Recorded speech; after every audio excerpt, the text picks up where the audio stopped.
Cinderella के घर की शांति में एक नरम रोशनी कमरे पर छाया डालती है, जहां अनकही विदाई हवा में भारी लटकी हुई है। सिंड्रेला अपनी बीमार माँ के बिस्तर के पास बैठी है।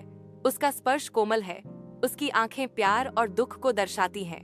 माँ का कमोर हाथ सिंड्रेला के हाथ में टिका है, जो उनके बंधन का मार्मिक प्रतीक है। अपनी अंतिम सांस के साथ माँ फुसफुसाती है, मेरे प्यारे बच्चे, दयालु और अच्छे बनो, और मैं हमेशा तुम्हारे दिल में तुम्हारे पास रहूंगी। सिंड्रेला की आंखें अनछुए आंसुओं से चमक रही हैं। उसकी माँ के शब्द हवा में गूंजते हुए उसके दिल में एक वादा गूंज रहा है। सिंड्रेला फटे कपड़ों में लिपटी हुई रसोई में अनवरत परिश्रम करती है। उसकी आत्मा लगातार गुलामी से सुस्त हो गई है।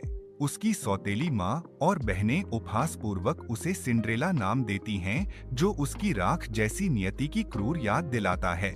जैसे ही पिता बाजार की तैयारी करते हैं, उनकी सौतेली बेटियां उत्सुकता से बढ़िया कपड़े मांगती हैं। उनकी आंखें लालच से चमक रही हैं। स्वार्थी इच्छाओं की भीड़ के बीच सिंड्रेला चुपचाप एक साधारण हेज्झल टहनी का अनुरोध करती है, जो दमनकारी हवा में आशा की एक फुसफुसाहट है। पिता सुनते हैं।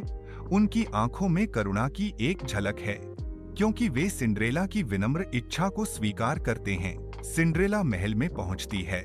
चांदनी में उसका गाउन झिलमिलाता है और राजकुमार मोहित होकर देखता रहता है।